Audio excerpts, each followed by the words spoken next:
At this point, I'm getting a little tired of this, but George Pickens blames the media and people who don't play football for a narrative that he, created on the field.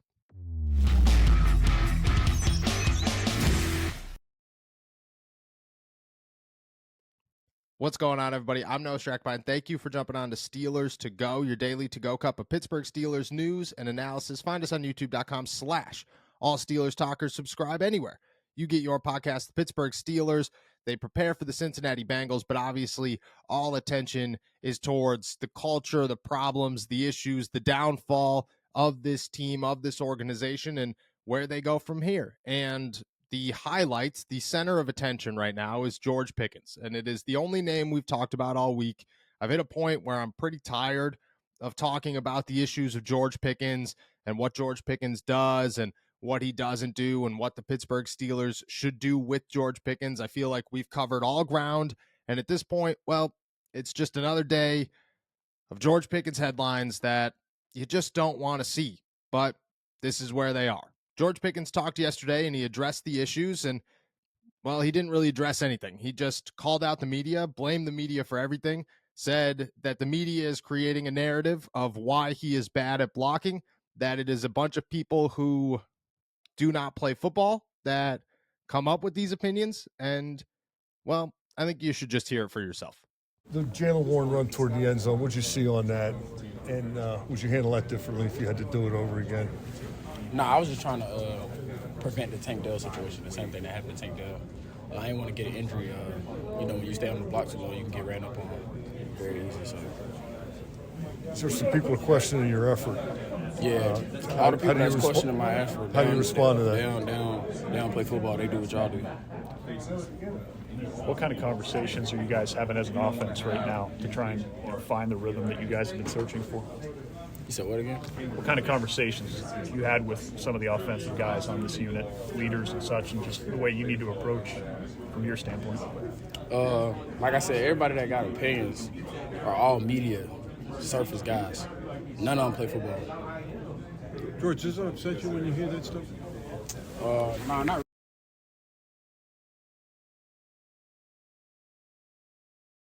They'll never be.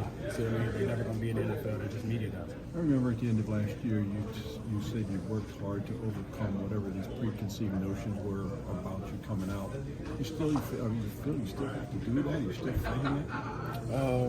I just feel like the reason I would be, like you're saying, would be still fighting it, because it's a lot of guys that's not playing the ball, not playing the game of football. That's just media guys having an opinion. George, Mike Tomlin said he talked to you about controlling your frustration. Did what he had to say to you resonate with you? What it was like 2 weeks ago? Last week, I think. Nah, he ain't say nothing about frustration. He said he's had that conversation with you though, right? Nah, I ain't never. Last week we played the Colts. I ain't had no conversation with Coach T. Let's get better. Let's keep working. George, when you take a look at Mason getting the start this week, what have you seen from him, and what can he provide for this offense? He's most definitely a taller guy, so the trajectory of the ball can come from a higher angle. With that being said, that's in the draft process over the years, that's what they like, taller guys who can see over the line, stay in the pocket and deliver the throw. What do you think's missing for a consistency factor for you guys to put 4 quarters together? The football game just works by key playing. One time you can be down, one time you can be up. So the biggest factor I'll probably just say is just finish the whole game.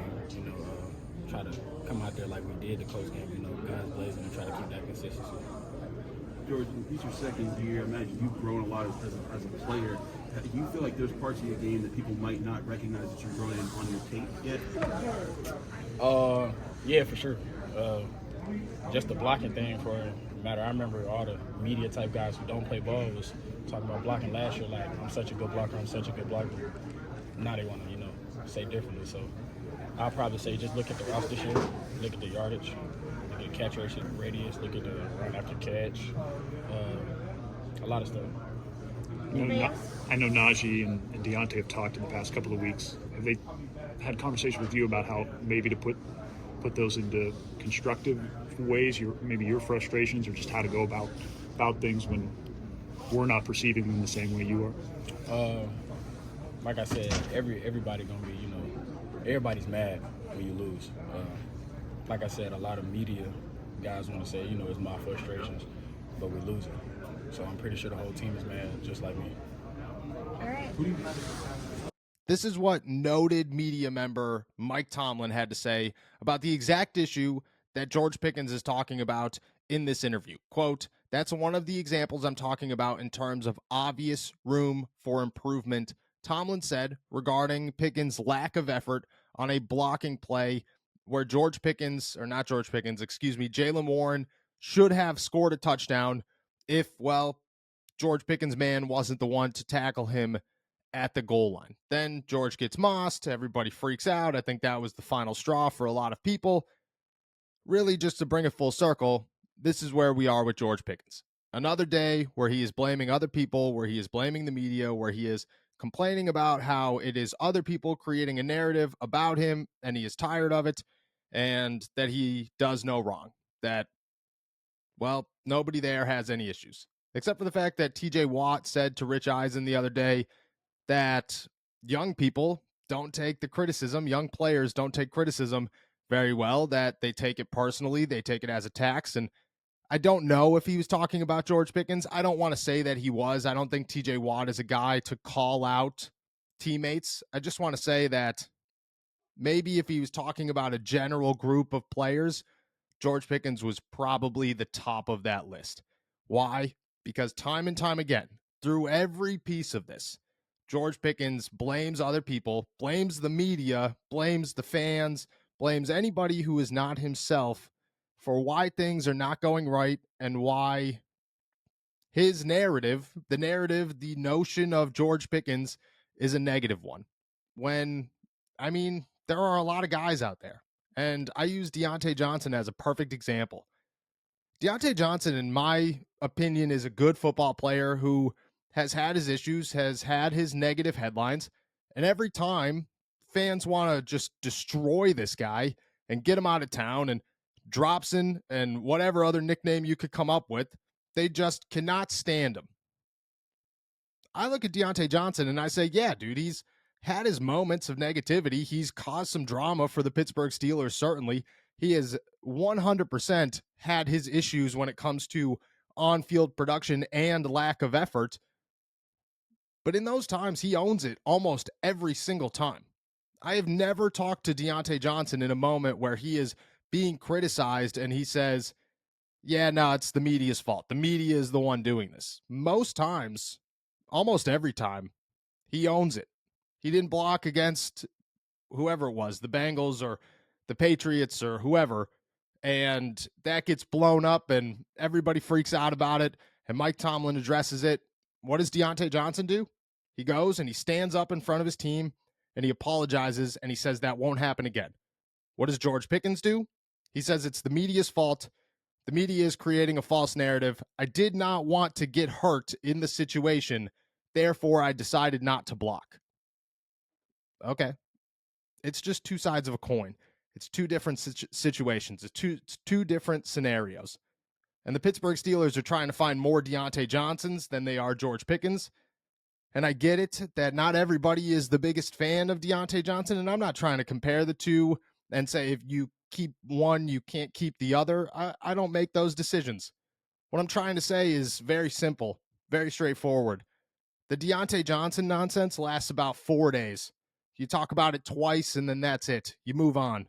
The George Pickens things has lasted weeks and weeks. And at this point, I'm exhausted from it. I think we're all exhausted from it.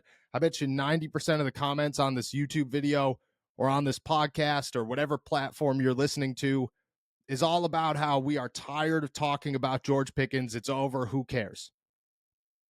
That's where we are. It should just be said and done. Admit your wrongs.